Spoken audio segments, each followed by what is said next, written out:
ধুর, আর ভালোই লাগে না। কি ভেবেছিলাম আর কি হচ্ছে দেখো তো। ভেবেছিলাম বাইরে গিয়ে একটু ভালো মন্দ খাবো, তা না, এখানে বসে বসে রান্না করতে হচ্ছে। আর ভালোই লাগে না। আচ্ছা শোনো না দিদি, বলছিলাম যে কি, আজকেকার খাবারটা তুমি বানিয়ে নাও। আমি না একটু ঘরে গিয়ে বিশ্রাম নিচ্ছি। আমার শরীরটা না খুব খারাপ লাগছে, তাই বলছিলাম। জানো তো দিদি, সেই সকাল থেকে মাথাটা ধরেছে, মাথাটা যে আর তুলতে পারছি না। তাই ভাবছিলাম যদি একটু গিয়ে বিশ্রাম নেই তাহলে খুব ভালো হবে।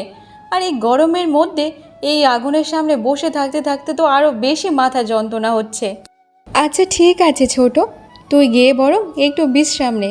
তোর যে শরীরটা খারাপ, যা বোন, একটু বিশ্রাম নে, তাহলে যদি মাথাটা একটু ঠিকঠাক হয়। আর তখন সেখানে রাগিনীর শাশুড়ি টুম্পা আসে। আরে ছোট বৌমা, তোমার যদি সব সময় এমনভাবে শরীর খারাপ হয় তাহলে তুমি ডাক্তারের কেন দেখাও না বলো তো দেখি। দেখেছো তো দিদি, এই কারণে আমি কোনো কিছু বলতে চাই না। যখন আমার শরীর খারাপ হয় তখন আমি চেপে রাখি। দেখেছো তো, মা এবারে কথা শোনাতে ছাড়বে না। মা সব সময় আমাকে বলতেই থাকে। তা মা, আপনি কেন বলুন তো সব সময় আমাকে বলতে থাকেন? দেখো ছোট বৌমা, তুমি শোনার মতো কাজ করো, তাই তোমাকে শোনাচ্ছি, বুঝেছ? মা, ছোটকে আর বলতে হবে না, ওকে ছেড়ে দিন। ও ঘরেতে গিয়ে একটু বিশ্রাম করুক।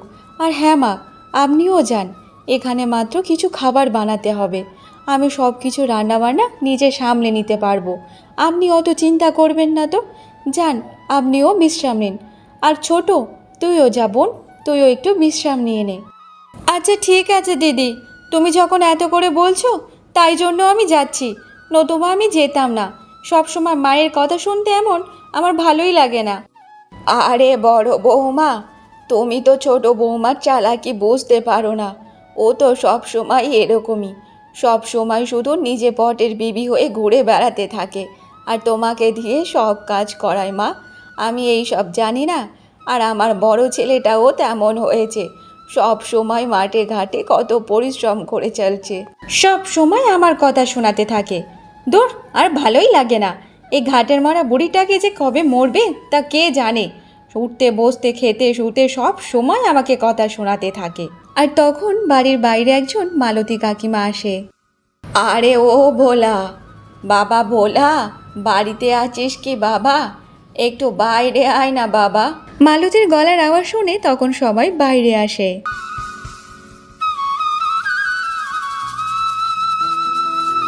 আরে মালতী কাকিমা, বলো কাকিমা, কি হয়েছে? আরে ভোলা বাবা, এই নে বাবা তোর টাকা। তোর জমির ফসল অনেক ভালো হয়েছে রে। এই তল্লাটের সব থেকে ফসল ভালো তোর হয়। নে বাবা নে, টাকাটা নে। আরে মালতী দিদি, আমার ছেলে যে পরিশ্রম করেছে গো, সব তো পরিশ্রমের ফল। সারা দিন রাত একটু বিশ্রাম নেয় না ছেলেটা, সব সময় মাঠে ঘাটে পড়ে থাকে। এত পরিশ্রম করে তো জমির ফসল তো ভালো হবে না দিদি। হ্যাঁ টম্পা, সে তুই যা বলেছিস। আচ্ছা শোন, এখন তাহলে আমি আসি রে, আবার পরে এসে কথাবার্তা বলবো। এসব বলে মালতী ওখান থেকে চলে যায়।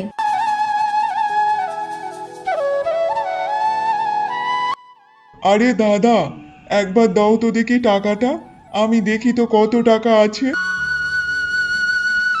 আরে দাদা, এ তো অনেক টাকা। সত্যি তুমি একটা ভালো কাজ করেছো। এই নাও দাদা, এখানকার হাফ টাকা তোমার আর হাফ টাকা আমার। নাও নাও নাও, এই ফসল ফলানোর জন্য হাফ টাকা তুমি পাবে আর হাফ টাকা আমি পাবো। বাহ বাহ বাহ, আমার তো বড় একটা কাজ হয়ে গেল। এই কেন রে ছোট খোকা, তুই কেন বড় খোকার টাকা নিবি? তুই কি কখনো তোর দাদার সাথে গিয়ে রোদের মধ্যে কাজ করেছিস? একটুও কখনো পরিশ্রম করেছিস? তাহলে তুই ওর টাকা কেন হাত দিচ্ছিস? কেন মা, আমি রোদে গিয়ে কেন কাজ করব? আর ওই জমি তো আমাদের দুই ভাইয়ের নামেই আছে। তাহলে ওই জমি থেকে যা ফসল উঠবে সেইগুলো বিক্রি করার পর যা টাকা হবে আমাদের দুই ভাইয়ের তো হাফ হাফ করেই তো হবে। তাহলে আমি কেন নেব না বলো তো দেখি? কেন রে রাহুল, তোর পড়াশোনার সব খরচা তোর বড় দাদু চালিয়েছে। আর তুই এখন যে কাজকর্ম করিস সেখান থেকে ক টাকা তুই তোর দাদাকে দিস বল তো, একটু কি সাহায্য করিস? তাহলে এমনভাবে মুখ উঠিয়ে থাকিস কেন যে জমি থেকে যা ফসল হবে সেই টাকা তুই নিবি? আরে মা, তুমি আর ওকে বকাবকি করো না। ও তো আমার ছোট ভাই হয়, আর ও কি সবসময় আমার কাছ থেকে টাকা চায় নাকি? আর একদিন বা নিয়েছে, তা কি হয়েছে বলো তো? তুমি আর ওকে বকাবকি করো না মা।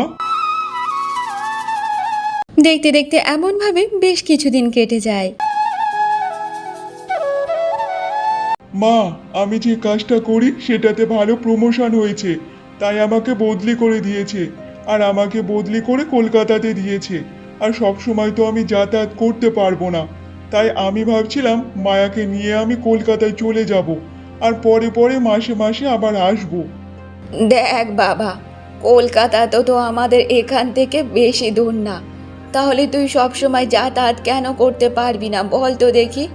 আর এমনিতে তুই যদি কলকাতায় গিয়ে থাকিস তাহলে আমরা তো তোকে আর দেখতে পাবো না রে। মা, এমনভাবে দুঃখের কথা শুনিয়ে আপনার ছেলেকে আটকে রাখবেন না। আর এমনিতে কাজের সূত্রে তো বাইরে যেতেই হবে। যদি ও কাজের সূত্রে বাইরে না যায় তাহলে বাড়িতে বসে বসে কি করবে বলুন তো দেখি? দেখ ছোট, মা তো একদম ঠিক কথা বলেছে। তোরা যদি এখানে না থাকিস তাহলে আমাদের কিভাবে ভালো লাগবে বলতো? আমাদের তো একটা সংসার, হাসি খুশিতেই চলে যায়। তাহলে এমনভাবে আমরা কিভাবে থাকবো বলতো? দিদি, কি বলি বলো তো, তোমাদেরও ছেড়ে যেতে আমার একদম পছন্দ হচ্ছে না। কারণ এতদিন তোমাদের সাথে থেকেছি, খেয়েছি, সব কিছু করেছি। আর এমনিতে তুমি একটা কথা ভেবে দেখো, তোমার ভাই যে কাজের সূত্রে বাইরে যাচ্ছে, আর সেখানে কি খাবে না খাবে সব তো আমাকে দেখতে হবে। তাই জন্য আমাকে যেতে হচ্ছে, নতুবা আমি যেতাম না গো দিদি।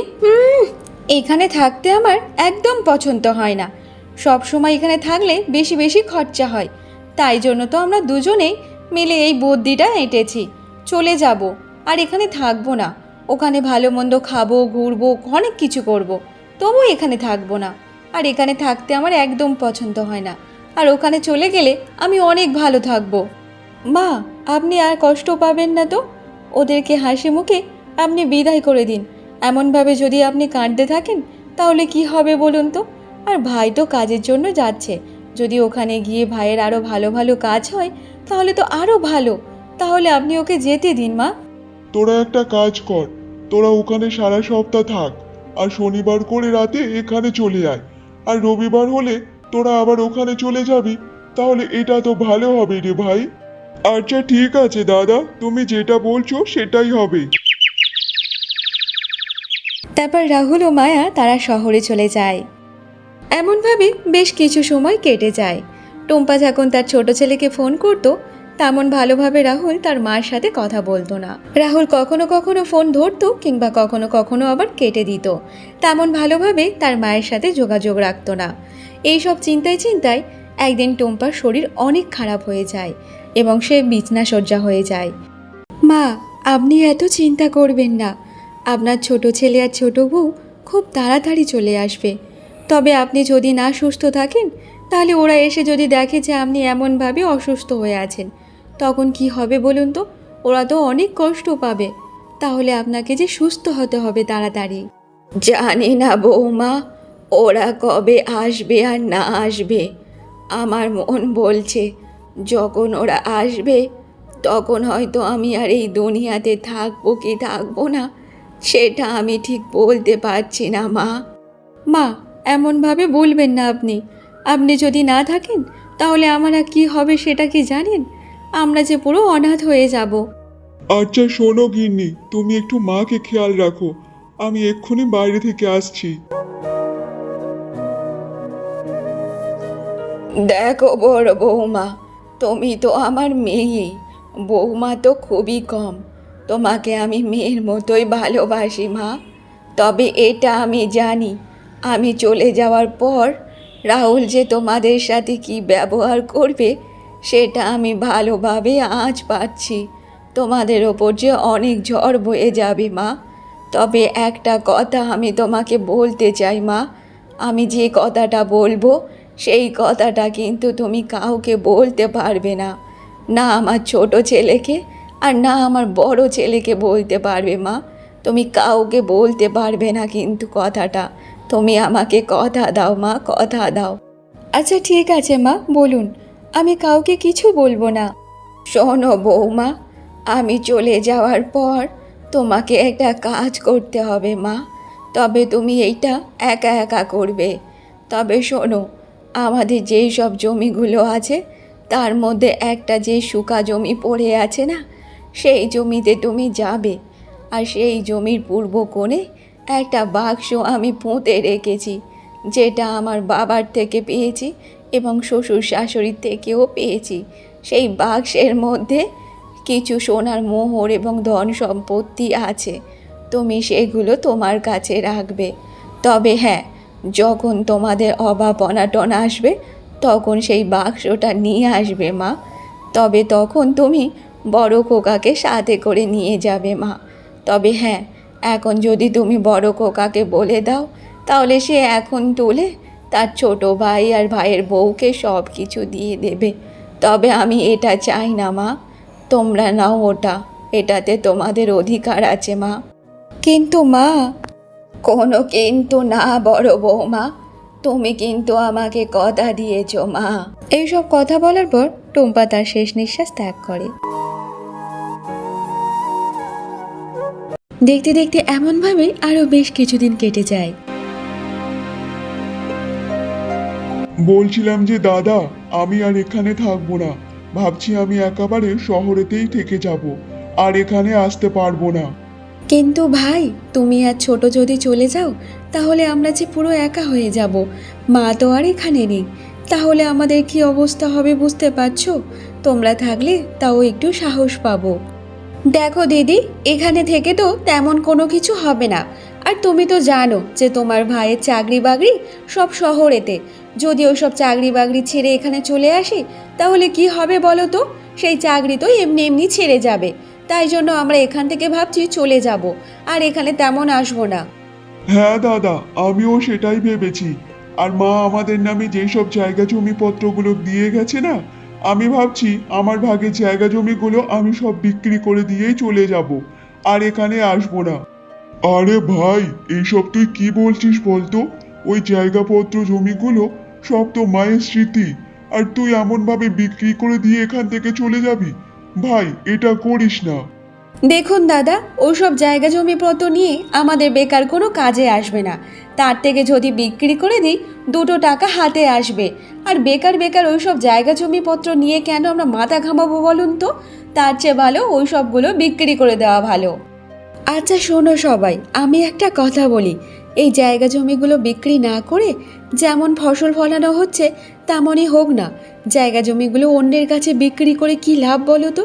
আর এই সব জায়গা জমি সব আমাদের বাবা মায়ের জায়গা জমি, তাহলে বিক্রি করে কোনো লাভ হবে না। আর এটুকুই তো আমাদের স্মৃতি আছে, থাক না আমাদের কাছে। যেমনভাবে ফসল ফলানো হচ্ছে তেমনভাবে ফসল ফলিয়ে বাজারে বিক্রি করা হবে। কেন দিদি, জমিতে ফসল ফলালে বিক্রি করে তো টাকাগুলো তোমরাই নেবে, আমাদের তো আর দিতে আসবে না। তাহলে আমাদের ভাগের জমিটা তোমাদের কেন দেব? আর তোমরা কেন বা ফসল ফলাবে? তার চেয়ে ভালো আমরা বিক্রি করে দেব, সেখান থেকে তো দুটো টাকা পয়সা আসবে। মায়ের কথা শুনে রাগিনী ভোলা চুপ করে যায়, তার আর কোনো কথা বলে না। আচ্ছা ঠিক আছে দাদা, তাহলে আমার ভাগের জমিটা তুমি আমাকে বুঝিয়ে দিও। আমি বিক্রি করে দিয়ে চলে যাব, আর এখানে আসবো না, বুঝেছো? আর হ্যাঁ, মনে করে যেই জমিতে ফসল ভালো হয় সেই জমিটাই আমাকে দেবে, ঠিক আছে? দেখতে দেখতে এমনভাবে আরও বেশ কিছুদিন কেটে যায়, আর রাহুল তার ভাগের জমিটা অন্য কাউকে বিক্রি করে দিয়ে সে শহরে চলে যায়। দেখতে দেখতে এমনভাবে আরও কিছু মাস কেটে যায়।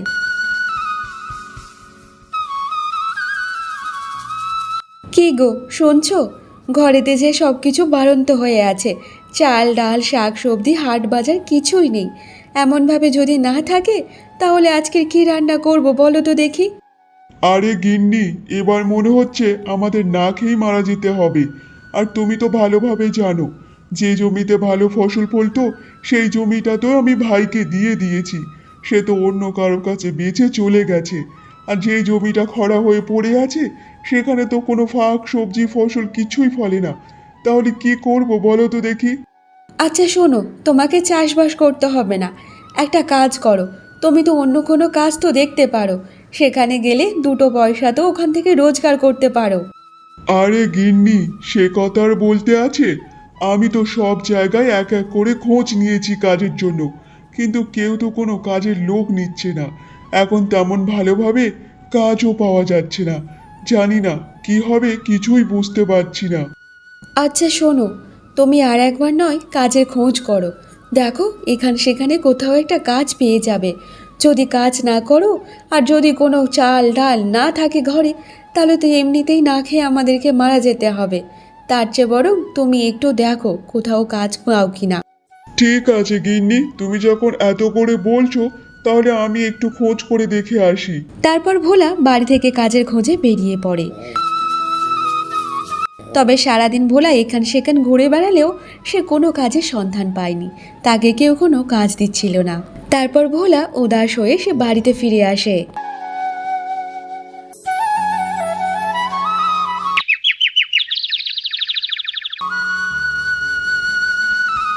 কে গো, কোনো কাজ খুঁজে পেলে?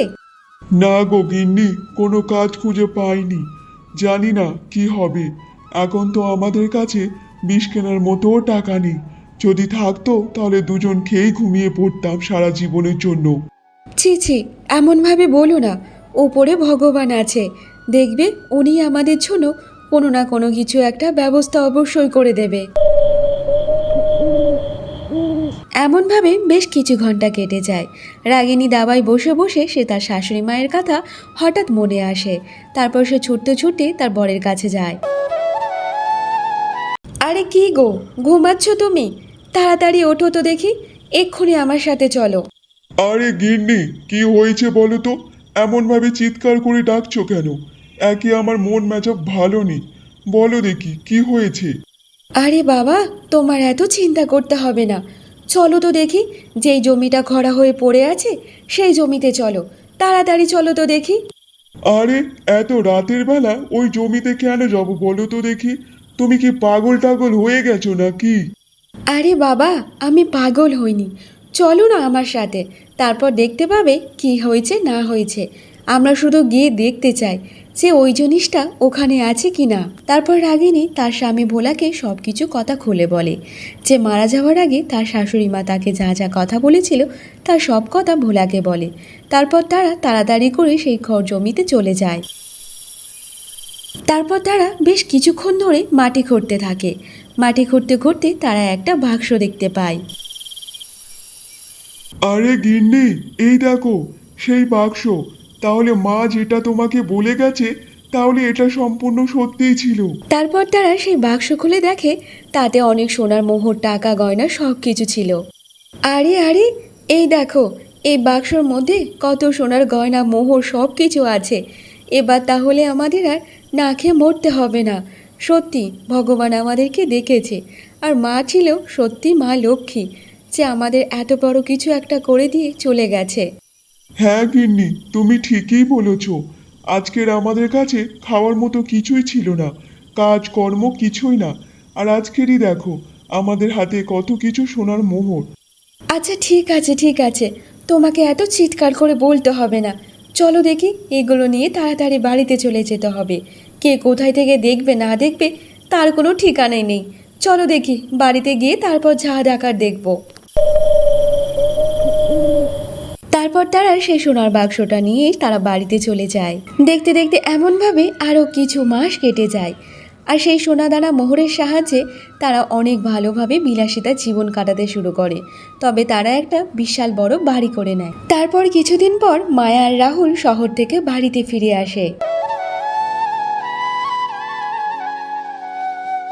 দাদা, আমাদের ক্ষমা করে দাও।